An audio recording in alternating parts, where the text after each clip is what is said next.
जलसे पे बताया गया है कि जी कोई दहशतगर्द, हम कहते हैं सरकारी दहशतगर्द हमला ना करें हमारे ऊपर, बाकी अल्लाह मालिक है कोई नहीं करता।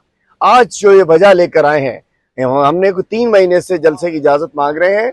हमने कोर्ट ने कह भी दिया कि 10 दिन तक में इजाजत दो, 13 तारीख को फैसला किया, 23 तक इजाजत देनी थी, मई तक उन्होंने नहीं दी।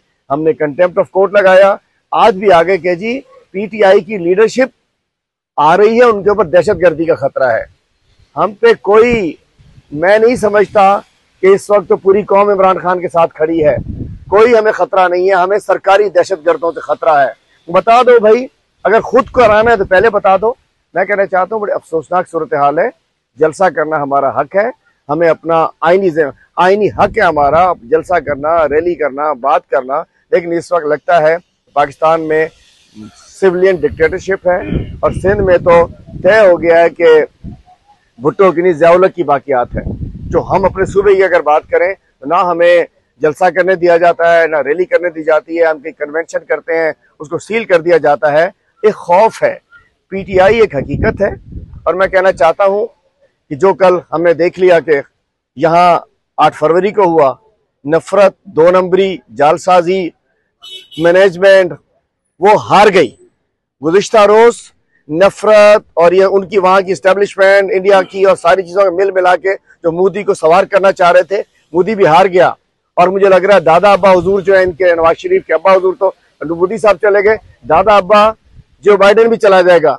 मैं कहना चाहता हूँ पूरी दुनिया में हक सच की फतह होने जा रही है। और जिस अंदाज से खान साहब का हमारा ये साइफर का केस सिफर हो चुका है, साइफर का केस हवा में उड़ चुका है, मैं समझ सकता हूँ कि ये अभी हमने अर्जेंसी लगाई है। ये जो इद्दत का केस है, जो शर्मनाक अफसोसनाक केस है, वो भी खत्म होगा। इमरान खान साहब इंशाल्लाह अनकरीब अवाम के दरमियान होंगे, हक का, सच का, इंसाफ का बोलबाला होगा और इंशाल्लाह एक नया पाकिस्तान जन्म लेगा जिसमें ये जो मैं कहना चाहती हूँ फस्तायत, ये बर्बरियत, ये सरकारी दहशतगर्दी नहीं। कभी नहीं सुना होगा कि ट्रिब्यूनल के खिलाफ इलेक्शन कमीशन दोबारा आ जाए। इस्लामाबाद में जो हमारी 3 इस्लामाबाद की सीट्स हैं जो हम जीते हुए हैं, उसके ऊपर ट्रिब्यूनल ने जब उनकी नब्ज पे हाथ रखा, जब उन्होंने फॉर्म 45 ओरिजिनल मंगाए, तो उसको एक तो उनके वकील तारिक फजल चौधरी का वकील भाग गया। उसके बाद इलेक्शन कमीशन अब फैसला कर रहा है कि हाईकोर्ट के जज ठीक काम कर रहे हैं कि नहीं कर रहे। ये हम कभी नहीं सोच सकते कि पाकिस्तान की जो सिस्टम है, जो इस वक्त निजाम बैठा हुआ है, मैं कहना चाहता हूं कि ये बहुत तनज़्ज़ुली में जा रहा है, ये गिरता जा रहा है। कि आज इलेक्शन ट्रिब्यूनल जो कि हाईकोर्ट के जजेस होते हैं, कल तक वो इलेक्शन कमीशन से रिकॉर्ड मंगवा रहे थे, कल इलेक्शन कमीशन से हाईकोर्ट के जज से रिकॉर्ड मंगा लिया है। ये उल्टी गंगा बह रही है। ये उल्टी गंगा ज्यादा नहीं बहेगी, उल्टी गंगा बहने नहीं देंगे हम। और मैं कहना चाहता हूँ बाकी सेक्रेटरी एडवोकेट अली पल साहब मौजूद है, बैरिस्टर अली ताहिर साहब हैं, जनाब मंजूर भुट्टा साहब एडवोकेट हैं, मोहम्मद अशरफ समू साहब हैं, हनीफ नुनारी साहब हैं। इसके अलावा हमारी पार्टी के जनाब खालिद महमूद एडवोकेट साहब है, MNA फॉर्म 45 और दीगर हमारे पार्टी के अहदेदारान हैं। सरबुलंद खान जो आए हुए हैं, इनको हमारी 11 सीटें भी हजम नहीं हुई। इन्होंने 35 MNA की सीटें हमारी कराची से छीनी और 22 35 MPA की सीटें कराची हैदराबाद से इन्होंने फॉर्म 47 के जरिए छीनी और कराची से 22 MNA की सीटें इन्होंने हमसे छीनी और सरबुलंद खान साहब जीत गए। इनमें से जो हमारे 11 जीते थे, एक को लोटा बना दिया गया, शाहनवाज जदून से सीट छीन ली गई। ये फॉर्म 45 और फॉर्म 47 और नोटिफिकेशन के बाद इसके पीछे भी हरामखोर लग गए और उन्होंने जाके इनकी सीट छीनने की नापाक नाजायज कोशिश की और RO से मिलकर, सिस्टम से मिलकर, इस करप्ट इलेक्शन कमीशन से मिलकर इन पे दोबारा गिनती विनती कराने की कोशिश की, जिसके ऊपर इन पे स्टे ले लिया गया। मैं कहना चाहता हूं इस वक्त निजाम कहां जा रहा है कि जो आ ही गई है उसके ऊपर भी ये गिधों की तरह बैठे हैं। MQM हो या पीपल्स पार्टी या नून लीग, ये गिधों की तरह बैठे हैं कि हमसे क्या छीन ले। लेकिन आप क्या छीनोगे? हम इंशाल्लाह तमाम अपना पूरा मैंडेट छीनेंगे और मैंडेट के हुसूल तक हमारी जंग जारी रहे। इजाजत मांगी थी इस्लामाबाद में, उन्होंने इजाजत दे दी रवात में। रवात जो है, और उन्होंने जहां इजाजत दी वो FWO के एरिया था और FWO के एरिया पे परमिशन GHQ से मिल सकती है। तो मेरा मतलब है कि आसमान से गिरा खजूर में अटका। हमें इस्लामाबाद में जगह मांगी है। अभी अगर हम यहाँ जगह मांग रहे हैं और हमें उठा के सुपर हाईवे के ऊपर जगह दे दी जाए तो भाई शहरियों ने आना होता है, लोग आते हैं, पैदल आते हैं। वो इस्लामाबाद की जगह रवात, तो रवात आप सब जान 1.5 घंटे दूर। तो हम बात यह है कि हम देखें, बाकी सबसे प्रॉब्लम नहीं है।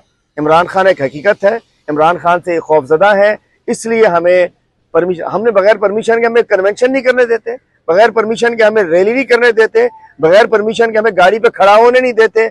ये हमें जलसा कहाँ करने देंगे? और जलसा होना है मिलियन वाकईतन, क्योंकि जिन्होंने 10 लाख वोट दिया, 11 लाख, वो इस दफा जलसे में आने हैं और फैमिलीज आती हैं। हम नहीं चाह रहे कि इन्हें फस्तायत का मौका मिले, हम नहीं चाहते कि इन्हें ज्यादती का मौका मिले। इन्होंने तो प्रेस क्लब के सामने उस पर धावा बोल दिया था, क्या कहना चाहिए, हमारे भूगर्द अली कैंप के ऊपर, आप लोगों के घर के सामने, प्रेस क्लब के सामने, और सारी पुलिस हमारे पीछे लग जाती है, जबकि इर्तका को शहीद कर दिया जाता है। इस शहर में तकरीबन इस साल 6 महीने के अंदर 240 से ज्यादा लोग कत्ल हो चुके हैं, जिसमें बहुत बड़ी तादाद डकैती के दौरान कत्ल की गई है।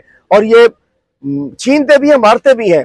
उधर कच्चे के अंदर गिडानी को कत्ल कर दिया गया, कच्चे में लोग अगवा हैं, न कच्चे के डाकू संभल रहे हैं, न कराची के स्ट्रीट क्रिमिनल संभल रहे हैं। सारी पुलिस हमारे पीछे लगाई हुई है। मैं कहना चाहता हूं, जिस अंदाज से शहर में अमन अमान की सूरत हाल है, अरे भाई उनको रोक लो, हमारी फिक्र ना करो, हमारा इंशाल्लाह अल्लाह खैर करेगा। आज ये जो डीसी एसएसपी जो बयानिया लेकर आए हैं, हम कहते हैं कुछ फैसले खुद कर लो, डिक्टेशन छोड़ो, हुक्म छोड़ो, गुलामी छोड़ो। सिंध हुकूमत से भी कहते हैं शर्म करो, गैरत करो, हया करो, भुट्टो की बाकियात बनो।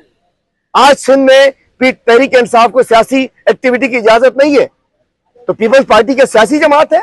पीपल्स पार्टी इस वक्त ज़िया-उल हक की बाकियात है, भुट्टो की बाकियात होती तो ऐसे ना करती। और ये तारीख रिकॉर्ड कर रही है, रकम कर रही है। लोग देख रहे हैं कि पीपल पार्टी का एक बदनुमा चेहरा, जो गैर सियासी चेहरा है, इस सबके सामने आ रहा है। शारा फैसल पे जलसा था, एज ए सियासी जमात हमें देखकर खुशी होती है, क्योंकि वो एक सियासी जमात है और इस फ्रीडम को देखकर हमें खुशी होती है as a Pakistan Tehreek Insaf general secretary और पिटिशनर। लेकिन इसमें से एक चीज़ हमें जो फील होती है वो होती है डिस्क्रिमिनेशन, कि हमारे खिलाफ, पाकिस्तान तहरीक इंसाफ के खिलाफ एक इम्तियाजी सलूक जो है वो रियासत और उसके इदारे बरत रहे हैं, जो हमें ये लगता है कि जी कानून जो पाकिस्तान का सुप्रीम लॉ है उसकी भी कोई रेस्पेक्ट नहीं, दूसरी बात कोर्ट के ऑर्डर की भी कोई रेस्पेक्ट नहीं है। तो इस पे एक्शन होना चाहिए। और आखिरी बात यह है कि सूबे में जिसमें हम रहते हैं वो कहते हैं कि जी हम शुहदाओं के वारिस हैं, जमहूरियत है, तो जी ये आपका रवैया तो एक सियासी जमात के खिलाफ है। कल आप अपोजिशन में होंगे कि आप किस मुंह से ये अपने राइट जो है वो डिमांड कर सकेंगे। तो ये मीडिया के सामने हमने रखा है। इंशाल्लाह हमें उम्मीद है कि सिंध हाई कोर्ट जो है इस कंटेम्प्ट के जरिए या तो इन पे चार्ज फिक्स करेगी या हमें जलसा कराने के लिए इनको मजबूर करेगी कि जी मैं इनको जलसा। रहमान रहीम, आज जो है वो कंटेम्प्ट का मामला तो इन्हें अदालत का लगा हुआ था, डीसी और एसएसपी प्रेजेंट थे इन पर्सन हमारा, लेकिन अलबत्ता चूंकि टाइम फिक्स मैटर्स कॉल हो गए और परमिशन मैटर्स कॉल हो गए, अगला केस हमारा ही था, लेकिन चूंकि अदालती वक्त खत्म हो गया तो अब हम कल इसके अंदर परमिशन लेकर इस केस को दोबारा टेकअप करवाएंगे। इतना मैं बताता चलूं कि कंटेम्प्ट एप्लीकेशन के ऊपर ऑलरेडी जो नोटिसेज हैं वो जारी हो चुके हैं और दिन ब दिन जो है इनकी कंटेम्प्ट बढ़ती जा रही है, क्योंकि जब कंटेम्प्ट का नोटिस जारी हो गया तो तरीकाकार ये था कि ये आकर और कंप्लायंस रिपोर्ट जमा कराते कि ये परमिशन है जी, ये मेरा नो ऑब्जेक्शन सर्टिफिकेट है और मैंने इजाजत दे दी है। इन बेवकूफों ने ऑन द कॉन्ट्रेरी जो है वो अदालत में एफिडेविट जमा कराया है कि हम अदालत का ऑर्डर इस वजह से नहीं मान सकते चूंकि पाकिस्तान तरीके इंसाफ की लीडरशिप को जो है किसी सूरत का खतरा है। तो सिक्योरिटी फराहम करना इनकी बात है। और अभी संडे को 2 जून को जमात इस्लामी ने शारा फैसल के ऊपर आप लोगों के सामने उन्होंने अपना एक जो रैली निकाली और वहां पर उसके बाद एक मिनी टाइप जलसा भी किया शारा फैसल के ऊपर। शारा फैसल बंद रहा, तो हम तो कोई रोड बंद नहीं करना चाह रहे, कोई थोरोफेयर बंद नहीं करना चाह रहे, एक मुनासिब जगह पर जहां पर इजाजत है वहां पे जलसा करना चाह रहे हैं। ये कंटेम्प्ट जो है ये दिन ब दिन बढ़ रहा है और ये रियलाइज नहीं कर रहे डीसी साहब भी और एसएसपी साहब भी कि कितने बड़े क्वाइक मार में अपने आप को फंसा रहे हैं। अलबत्ता चूंकि आज अदालती वक्त खत्म हो गया था तो कल हम दोबारा परमिशन लेंगे और कल इस मैटर को टेकअप करवाएंगे। Thank you.